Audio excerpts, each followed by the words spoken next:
Hello नमस्कार। आप सभी का एग्ज़ाम एक्सप्रेस के यूट्यूब चैनल पर स्वागत है और मेरा नाम है मोनू कुमार। और आज जो हमारी क्लास नंबर होने वाली है वो क्लास नंबर 3 है और हम इसमें समझेंगे आज भाषा खंड। जो हमारा टॉपिक चल रहा था उसको ही क्या है हम कंटिन्यू रखने वाले हैं। तो आप लोगों को सबसे पहले आज क्लास जैसे कि आप स्टार्ट कर रहे हो तो सबसे पहले आपको एक तो कॉपी और एक पेन लेकर क्या है बिल्कुल तैयार बैठना। अगर इस क्लास को अगर आप बिल्कुल सार्थक सिद्ध करना चाह रहे हो तो आपके हाथ में क्या है कॉपी और पेन होना क्या है बहुत ज़रूरी है।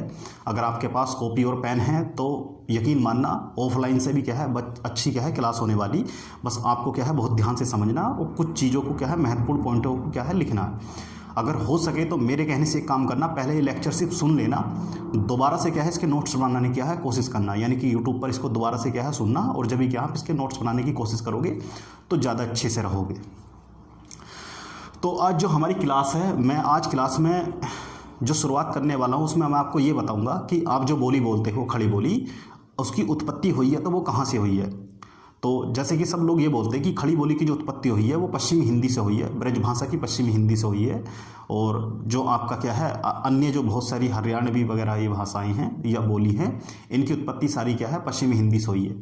अगर मैं आपसे ये पूछूं कि ये बताओ संस्कृत की उत्पत्ति कहाँ से हुई है तो आपके पास हो सकता है क्वेश्चन क्या ना हो या उत्तर क्या है आपके पास ना बन पाए। और मुझे लगता है जो आपने क्या है जो बुकें खरीद रखी उसमें भी क्या है आपको ये आंसर नहीं मिल पाएगा।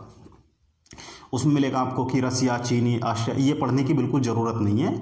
ये सिर्फ क्या है एक अलग से ही क्या है एक बिल्कुल ये इस पर पीएचडी वाले क्या है इस पर 5-5 साल तक क्या है शोध करते रिसर्च कर रहे, इनको पढ़ने की आपको ज़रूरत नहीं है। आपको जहाँ से पढ़ना है और यकीन मानना ये जो मैंने जितना भी कुछ लिख रखा कम से कम ये 20 पेज या 30 पेज पढ़ने के बाद क्या है ये मटेरियल मैंने क्या है आप लोगों के वाइट बोर्ड पर क्या है प्रस्तुत कर दिया। तो आपको इसको बहुत क्या है अहमियत देनी है। वो इसी से क्या है आपकी हिंदी ग्रामर की जो क्लास है वो शुरुआत होने वाली है, क्योंकि उससे पहले जो भी क्लास हुई है वो इतनी महत्वपूर्ण क्लास नहीं थी। हाँ, हालांकि मैंने उसमें क्या है छोटी छोटी बहुत सारी चीज़ें समझाई हैं, जैसे कि अक्षर किसे कहें, वर्ड किसे कहें, शब्द किसे कहें, इन शब्दों की क्या है मैंने बात करी थी। लेकिन आज जो मैं शुरुआत करने वाला हूँ रियल में वो भाषा खंड की शुरुआत करने वाला हूँ कि भाषा खंड की शुरुआत कैसे होती और भाषा खंड में सबसे पहले भाषा की शुरुआत कैसे होती। तो सबसे पहले मैं आपको 2-3 शब्द बताने वाला हूं, पहले आप उनको समझो। अगर मैं आपसे ये कहूं कि भाई संस्कृत की ये जैसे कि मैंने आपसे कहा कि खड़ी बोली की उत्पत्ति जो हुई है वो पश्चिम हिंदी से हुई है। अगर मैं आपसे ये क्वेश्चन करूं कि ये बताओ वैदिक संस्कृत जो है या संस्कृत जो है उसकी उत्पत्ति कहाँ से हुई है, तो आपके पास कोई क्वेश्चन नहीं है। तो इसको समझने के लिए सबसे पहले हमें चलना पड़ेगा जब यूरोप महाद्वीप में, यूरोप महाद्वीप बोले तो जब आप क्या है विश्व का भूगोल पढ़ते हो तो विश्व के भूगोल में 7 महाद्वीप हैं। उसमें आपने एक पढ़ा होगा एशिया महाद्वीप, अफ्रीका महाद्वीप, उत्तरी अमेरिका, दक्षिणी अमेरिका और ऑस्ट्रेलिया नीचे है आपका। तो एक महाद्वीप होता है आपका यूरोप महाद्वीप। तो आपको यूरोप महाद्वीप पढ़ना और यूरोप के महाद्वीप में भी आपको चलना है किर्गिज के मैदान में, यानी कि यूराल पर्वत से ऊपर, और यूराल पर्वत की साइड में ही क्या है अक्सा घाटी है और अक्सा घाटी के ऊपर ही क्या है किर्गिज का मैदान है। आपको वहाँ पर चलना पहला समझ लो, ठीक है साहब। मैं आपको किर्गिज के मैदान पर ले गया। किर्गिज का मैदान यानी कि हम यूरोप की बात कर रहे हैं। अगर मैं यहाँ पर लिखना चाहूँ तो इस समय हम कहाँ पर खड़े, यूरोप में। यूरोप में चलना सबसे पहले ये माना जाता है कि कोई सी भी सभ्यता हो उसकी जो शुरुआत हुई है अधिकतर वो आपकी यूरोप से हुई है। मेरी बात समझ में आ गई, क्योंकि हमें ये माना गया है कि जितनी भी पश्चिमी संस्कृति हो या पश्चिमी जो भी विचारधारा हो वो कहीं ना कहीं क्या है जो पूर्व की विचारधारा है उस पर क्या है हावी रही है और आज भी हावी रही है। आप देख रहे होंगे क्योंकि अंग्रेजों की जो संस्कृति है, हो सकता है हम भारतीय संस्कृति से ज़्यादा क्या है अंग्रेजों की संस्कृति को अहमियत दे। और सबसे बड़ी इसका प्रूफ यही है कि आप अपनी मातृभाषा होने के बाद भी क्या है हिंदी पढ़ रहे हो, तो इसका मतलब कहीं ना कहीं आपने अपनी भाषा को क्या है अहमियत कम दी है। इसका सबसे बड़ा उदाहरण क्या है कि ये भी हो सकता। तो सबसे पहले हम यूरोप में चलते हैं। यूरोप में है एक किर्गिज का मैदान और वहाँ पर क्या है कुछ लोग रहते थे, छोटे छोटे लोग, समुदाय में लोग थे वहाँ पर। और वहाँ से क्या है एक भाषा की शुरुआत होती है और वो जो भाषा है धीरे धीरे क्या है ये मानकर चलो अगर मैं आपसे कहूँ एक बोली की शुरुआत होती है और बोली की शुरुआत धीरे धीरे वो फिर क्या है भाषा में तब्दील होती और एक बहुत बड़े पैमाने पर क्या है वो जो समुदाय के लोग थे उनमें वो भाषा बोले जाने लगी। कहाँ पर मैं बात कर रहा हूँ किर्गिज के मैदान में, यूरोप में। यूरोप में जो किर्गिज का मैदान है वहाँ पर समुदाय था। तो उन समुदाय में क्या है धीरे धीरे क्या है भाषा की शुरुआत होती है, बोली की शुरुआत होती है। मैं ये बोल सकता हूँ, भाषा और बोली का बाद में समझेंगे, सिर्फ आप इतना ध्यान दो कि भाषा की शुरुआत होती है। ठीक है साहब। जब भाषा की शुरुआत हुई तो ये जो किर्गिज का मैदान है यानी कि इसके दक्षिण पूर्व में क्या है समुदाय थे, जो समुदाय रहने वाले यानी कि लोग वहाँ पर थे। उसके बाद क्या हुआ, वहाँ से ही क्या है कई सारी शाखाएं क्या है विकसित हुई। उसमें से एक शाखा थी आपकी भारोपीय परिवार। भारोपीय परिवार का मतलब यहाँ पर अगर मैं आपसे ये कहूँ परिवार का मतलब क्या है, तो परिवार का सीधा सीधा मतलब सिर्फ यहाँ पर यही है कि जहाँ पर क्या है शब्द और ध्वनि और व्याकरण तीनों नियम एक हो जाएं, या किसी भाषा में शब्द और ध्वनि और आपके क्या है जो व्याकरण के नियम हो वो एक हो, उसे हम परिवार बोलते हैं। समझेंगे इसको भी, ज़्यादा तनाव लेने की क्या है बिल्कुल कोशिश मत करो, समझ लो पहले बस। तो वहाँ से क्या है भारोपीय परिवार भाषा का संबंध माना जाता है। भारोपीय परिवार की जो भाषा की उत्पत्ति हुई है वो यूरोप में किर्गिज के मैदान से हुई है। मेरी बात समझ भाई, अभी हमने सिर्फ इतना पढ़ा है कि जो किर्गिज का मैदान है उससे भारोपीय परिवार की भाषा का संबंध माना जाता है। भारोपीय परिवार जो है उसकी क्या है उत्पत्ति हुई। ठीक है साहब, उत्पत्ति होने के बाद ये जो भारोपीय परिवार भाषा थी ये दो शाखाओं में बढ़ गई। एक शाखा का नाम था आपका कोतुम शाखा और एक शाखा का नाम था आपका सतम शाखा। कोतुम शाखा का मतलब अधिकतर जो लोग बोलते थे उनका जो पहला शब्द होता था या पहला शब्द में जो पहली जो ध्वनि होती थी वो क्या होती थी, और जो आपका क्या है जो सतम शाखा के लोग थे, अगर जब ये लोग बोलते थे तो इनकी जो पहली ध्वनि होती थी शब्द के अंतर्गत, जैसे कि मैंने लिखा यहाँ पर काला, तो इस शब्द में जो पहली ध्वनि है कै है, लेकिन ये जो सतम शाखा के लोग थे ये जो ध्वनि बोलते थे या जो शब्द बोलते थे उसमें हमेशा क्या है सा मिलता था, बड़ा सा या छोटा सा। यानी कि मैंने सिर्फ अभी ये बताने की कोशिश की है जो भारोपीय परिवार की भाषा थी या भारोपीय परिवार जो शाखा थी, जब उसकी उत्पत्ति हुई, उत्पत्ति होने के बाद वह भी क्या है दो उसमें टूट गई, दो शाखाओं में। एक शाखा का नाम था कोतुम शाखा और एक शाखा का नाम था सतम शाखा। यकीन मानना आपको ये पढ़ना ही है, किसी बुक में नहीं मिलेगा, ये मेरी गारंटी, और यहाँ से क्वेश्चन आए हुए हैं, इसलिए मैं क्या हूँ आपको पढ़ाने की कोशिश कर रहा हूँ। कोई मैं स्मार्ट नहीं बन रहा हूँ बिल्कुल भी कि मैं ज़्यादा पढ़ाने की कोशिश करूँगा, ऐसा कुछ नहीं है बिल्कुल भी। जहाँ से क्वेश्चन पूछे जा रहे मैं सिर्फ वहाँ से ही क्या है बात कर रहा हूँ। तो भारोपीय परिवार क्या है दो शाखाओं में बट गया, एक कोतुम शाखा और एक क्या है आपका सतम शाखा। ठीक है साहब, जब ये दोनों शाखाएं आगे चली थोड़ी सी, कि यूराल पर्वत पर आई, यूराल पर्वत पर आने के बाद वहाँ पर क्या है ये अक्सा घाटी में फूटी। घाटी का मतलब ये है जैसे कि ये पर्वत है तो ये इसे घाटी बोलते हैं। तो अधिकतर लोग यहाँ पर ही बसते हैं, नीचे ऊपर तो जाएंगे नहीं बिल्कुल भी, क्योंकि ऊपर क्या है बर्फबारी पड़ती। तो अक्सा घाटी में जैसी ये शाखाएं पहुँची, कोतुम शाखा व सतम शाखा। हाँ एक बात ध्यान सुन लो, ये दोनों शाखाओं में से जब ये दोनों आगे शाखाएं चली तो यूराल पर्वत पर पहुंची, यूराल पर्वत के बाद अक्सा घाटी पर आई और अक्सा घाटी के बाद आकर वहाँ पर ये क्या है तब्दील हो गई, आपस में एक दूसरे से क्या है मिश्रित हो गई, और वहाँ से ही क्या है अनेक छोटी छोटी शाखाएं क्या है अलग अलग दिशाओं में चली गई यूरोप महाद्वीप से ही। जिसमें से एक शाखा आपकी क्या है अक्सा घाटी से जो आगे को चली, उसमें से एक शाखा का नाम था आपका ईरानी शाखा। ईरानी शाखा, ईरानी शाखा, और इसी ईरानी शाखाओं को तीन भागों में बांटा गया था, जिसका पहला ही नाम क्या है ईरानी शाखा था, दूसरा का नाम कश्मीरी शाखा, और तीसरी जो थी वो आपकी थी जो सीधी कहाँ आ गई आपकी भारतीय शाखा या भारतीय उपमहाद्वीप की शाखा। दोबारा समझ लो आराम से बिल्कुल। जो आपकी क्या है भारोपीय परिवार की शाखा थी उसको दो भागों में विभाजित किया गया, कोतुम शाखा सतम शाखा। फिर ये दोनों आगे चली, यूराल पर्वत पर आई, यूराल पर्वत से अक्सा घाटी में आई, अक्सा घाटी पर आकर जो ये दोनों क्या है शाखाएं मिल गई और इस शाखाओं को क्या है ईरानी शाखा कहा गया। और कुछ समय बाद ईरानी शाखा का भी क्या है तीन भागों में क्या है विभाजित हो गई, ये तीन भागों में बट गई, जिसमें से एक शाखा का नाम क्या था ईरानी शाखा, एक का नाम था कश्मीरी शाखा और एक थी भारतीय उपमहाद्वीप शाखा। ठीक है साहब, तीनों शाखाएं आप अलग अलग बढ़ गई, जिसमें से ईरानी शाखा से क्या है अरबी, फारसी व अविश्वेता यानी कि तीन भाषाओं की उत्पत्ति हुई। ये पहले रियल में क्या है बोलियां ही थी बहुत समय पहले, लेकिन धीरे धीरे क्या है इनकी उत्पत्ति बढ़ती चली गई और इनके शब्द की क्या है उत्पत्ति होती चली गई, शब्दों का निर्माण होता चला गया। और जब शब्दों का निर्माण हुआ तो यही बोली क्या है फिर क्या है भाषा में क्या है तब्दील हो गई या भाषा में परिवर्तन हो गई। ईरान यानी कि एक शाखा ईरान की तरफ चली गई, ईरान आप समझते ही हो।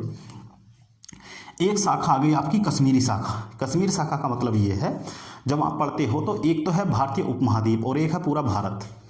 यानी कि अगर मैं आपसे ये कहूँ कि हिमाचल प्रदेश, उत्तराखंड और राजस्थान, जम्मू कश्मीर जो है ये इन राज्यों को लगाकर और सारे दक्षिण वाले राज्यों को जोड़ दे, कर्नाटक, केरल, ये इनको जोड़ दे तो पूरा भारत है ये।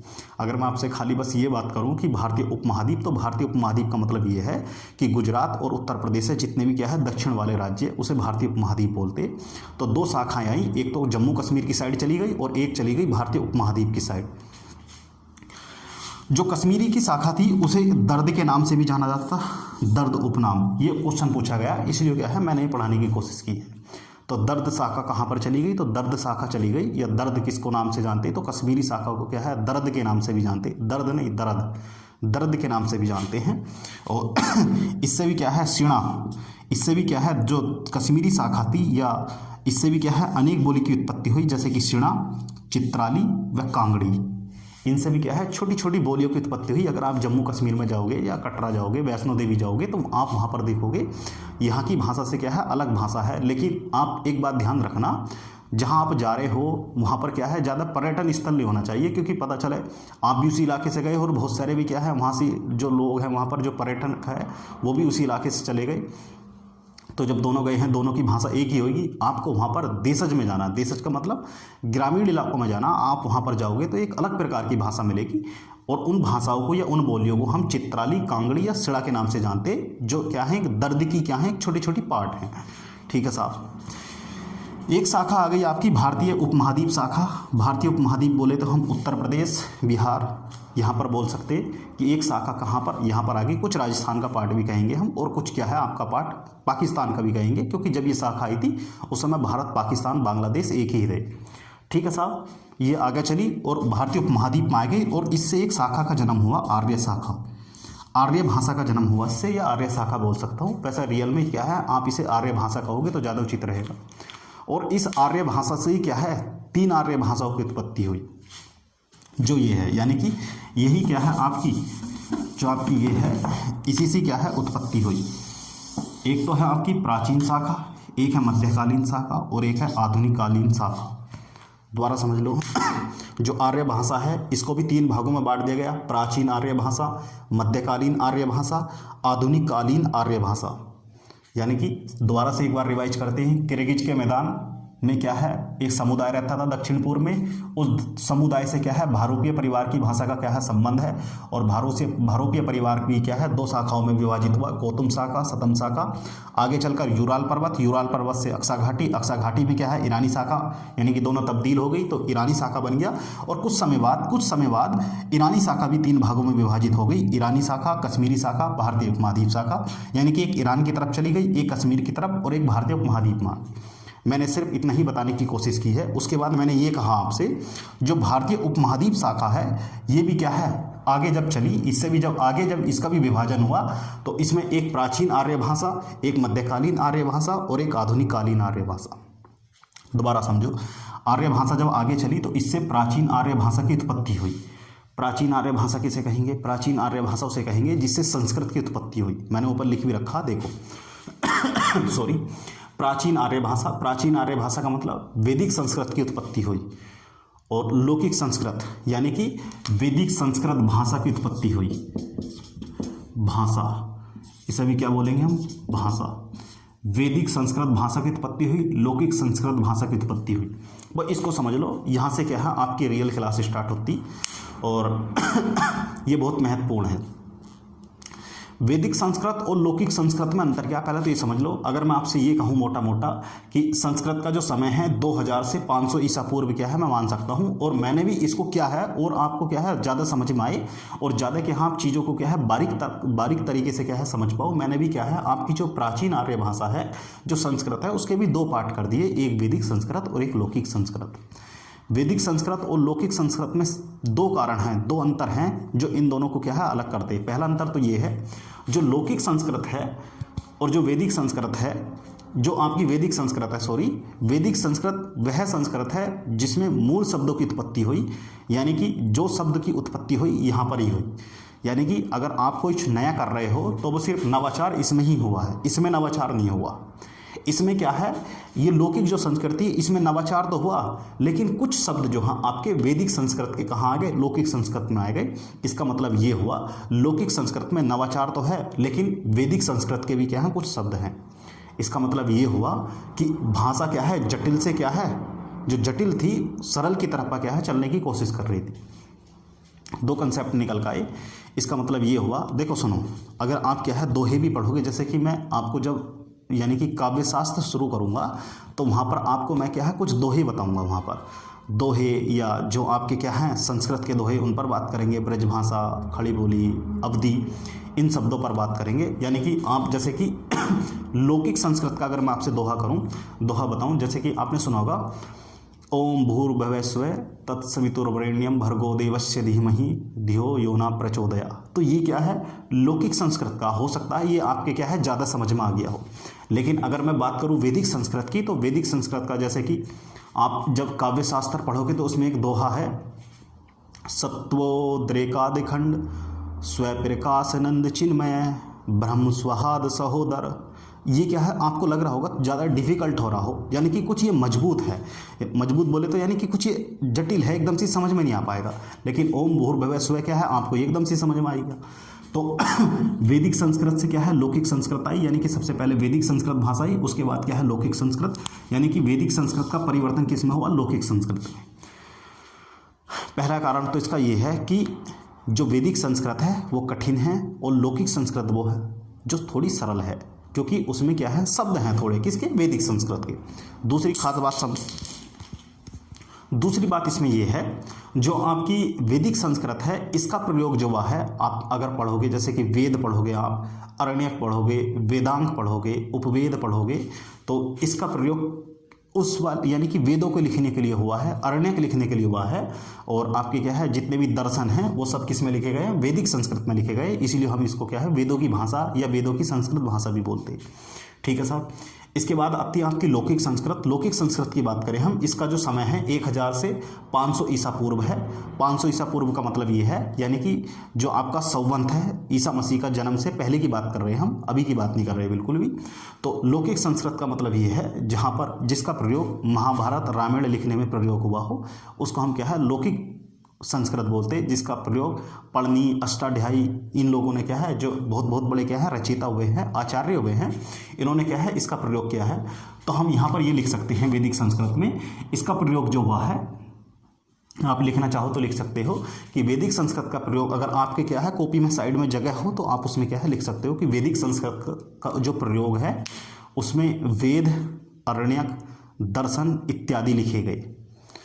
और लौकिक संस्कृत में क्या लिख सकते हो आप, महाभारत, रामायण आदि की रचना हुई, और इसका प्रयोग आपका पढ़नी एक क्या है बहुत बड़े रचयिता है, पढ़नी, अष्टाध्यायी आदि लोगों ने क्या है इसका क्या है लौकिक संस्कृत का प्रयोग किया। ठीक है साहब। इसके बाद लौकिक संस्कृत से भी क्या है, ये भी थोड़ी डिफिकल्ट भाषा थी, यानी कि कठिन थी थोड़ी सी एक, तो इसका भी परिवर्तन हो गया, और इसका परिवर्तन हो गया पाली भाषा में। पाली भाषा के बारे में ये कहा जाता है कि पाली भाषा की जो उत्पत्ति हुई है वो पालने से हुई है। पालने की भाषा, यानी कि महिलाएं जो हैं उस समय जो हैं छोटे छोटे बच्चों को पालने में झुलाती थी, तो उस समय जो वो कुछ सारे गामा यानी कि छोटे छोटे गीत गाती थी, और उन्हीं का शब्दों से खेल बिगड़ने के बाद क्या है पाली भाषा की उत्पत्ति हुई। ये सब क्या है कहावत है जो मान ली गई हैं।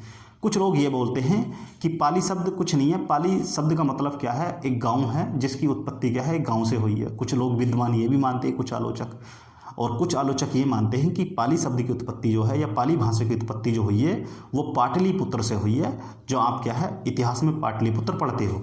ठीक है साहब। अधिकतर जो वरीयता दी गई है किसी को नहीं दी गई है, बस मान लिया गया है। अलग अलग क्या है अभी आज तक यह है विचार ही चलते आ रहे हैं आलोचकों के। तो जो पाली है लौकिक संस्कृत से क्या है परिवर्तन हुआ पाली में, और पाली का जो अगर हम समय देखें तो 500 ईसा पूर्व से विक्रम यानी कि 1 ईसा पूर्व 0 ईसा पूर्व तक क्या है मैं मान सकता हूँ कि जिस दिन ईसा मसीह का जन्म हुआ था उस दिन की मैं बात कर रहा हूँ। 500 ईसा पूर्व से विक्रम संवत तक मैंने अभी ये बात की है। पाली से का भी फिर क्या है परिवर्तन हुआ। पाली का जब परिवर्तन हुआ तो पाली के परिवर्तन हुआ प्राकृत में।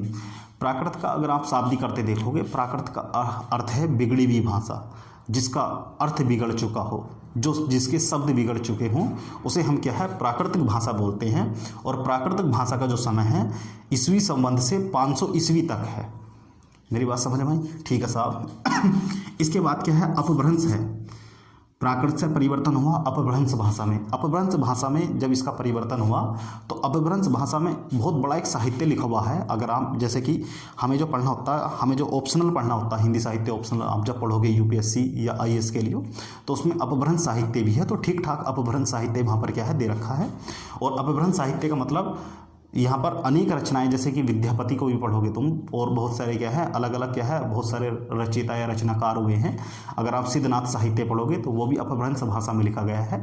और जो सबसे पहले गद्य या लौकिक संस्कृत की शुरुआत हुई थी, गद्य की शुरुआत हुई थी या पद की शुरुआत हुई थी, वो भी क्या है अधिकतर अपभ्रंश भाषा में ही क्या है लिखा जा रहा था। तो अपभ्रंश भाषा का समय जो मान सकते हैं हम 500 ईस्वी से जो है 1100 ईस्वी तक मान सकते हैं। उसके बाद अपभ्रंश भाषा भी लोगों को क्या है कठिन लग रही थी, जटिल लग रही थी, तो लोगों ने सोचा भाई इसका भी परिवर्तन कर दिया जाए, और इसका परिवर्तन हो गया अवहट भाषा में। अवहट का मतलब सीधा सीधा ये है अवहट का मतलब सीधे सीधे ये है। हालांकि अवहट के बारे में अधिकतर आलोचकों ने क्या ये कहा कि अवहट कोई भाषा थी नहीं, लेकिन सबसे बड़ी बात ये है जब आप क्या है विद्यापति को पढ़ोगे, आप हिंदी साहित्य में एक विद्यापति कवि हुए और उन विद्यापति की क्या है 2 रचनाएं थी, उनकी 2 रचनाएं थी, तो उनकी 2 महत्वपूर्ण रचनाएं हुई हैं, और उस 2 महत्वपूर्ण रचनाओं में क्या है अवहट भाषा का क्या है ठीक ठाक प्रयोग हुआ है। या अवहट शब्द क्या है आया है बार बार उसमें। तो ये लोग या ये कहने लगे बहुत सारे जो आधुनिक कवि हैं कि अवहट भाषा भी थी। तो हमने अब 1 मिनट, अवहट भाषा थी, तो अब आपको ये समझना है कि वैदिक संस्कृत से लौकिक संस्कृत में परिवर्तन हुआ, लौकिक से पाली, पाली से प्राकृत, प्राकृत से अपभ्रंश, अपभ्रंश से अवहट। ठीक है साहब। तो जो मैं ये कह सकता हूँ जो प्राचीन आर्य भाषा वो 2 पार्ट में बांट सकते हैं, वैदिक संस्कृत और लौकिक संस्कृत। मैंने इसका मतलब बता दिया है।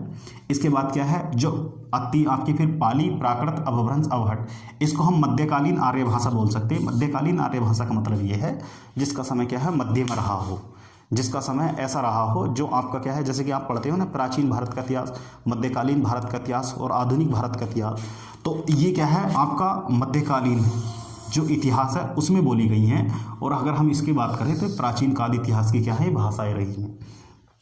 ठीक है साहब। प्राचीन आर्य भाषा से मैंने 2 पार्ट में बांट दिया। उसके बाद प्राचीन आर्य भाषा का भी परिवर्तन हुआ मध्यकालीन आर्य भाषा में, और मध्यकालीन आर्य भाषा में मैंने आपको बता दिया पाली, प्राकृत, अपभ्रंश और अवहट रही। फिर इसका भी परिवर्तन हुआ, और इसका परिवर्तन हुआ आधुनिक कालीन आर्य भाषा में। आधुनिक कालीन आर्य भाषा का मतलब ये है जितने भी क्या आपका हिंदी वाला क्षेत्र है उसका क्या है परिवर्तन हो, जिसमें आरंभिक हिंदी आएगी, मध्यकालीन हिंदी आएगी और प्राचीन काल हिंदी आएगी। यानी कि हम अगली वीडियो में ये पढ़ने की कोशिश करेंगे कि ब्रजभाषा की उत्पत्ति कैसे हुई, और आपके क्या है छत्तीसगढ़ की उत्पत्ति कैसे हुई, बघेली की उत्पत्ति कैसे हुई, और अवधी की उत्पत्ति कैसे हुई, कोरबी की उत्पत्ति कैसे हुई, यानी कि जो छोटी छोटी राजस्थानी वगैरह इन सब की उत्पत्ति किस प्रकार हुई है, हम ये क्या है पढ़ने की कोशिश करेंगे। तो आरंभिक हिंदी में जो, यानी कि मेरा कहने का मतलब ये है आप लोगों को ये समझ में आ चुका होगा, जो आने वाली अगली वीडियो है वो इतनी इंपॉर्टेंट होने वाली है, बहुत ज़्यादा। तो आपको यहाँ पर अब नीचे अगर समझ में आई हो तो एक तो नीचे कमेंट्स करना, दूसरी बात लाइक और शेयर तो आपको करनी है। अगर लाइक शेयर नहीं करोगे तो क्लास क्या है ज़्यादा दिन चल नहीं पाएगी, फिर क्या है कुछ और काम करना पड़ेगा।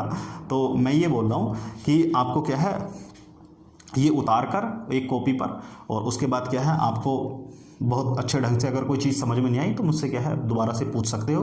व्हाट्सएप ग्रुप में मैंने आप सभी लोगों को क्या है जोड़ रखा है, और अगर उसके बाद भी समझ में नहीं आए तो 8192931829 क्या है मेरा मोबाइल नंबर है। इस पर क्या है आप व्हाट्सएप मैसेज कर सकते हो, और अपनी कोई भी जो भी आपकी प्रॉब्लम हो वो क्या है प्रॉब्लम मेरे से पूछ सकते हो। धन्यवाद।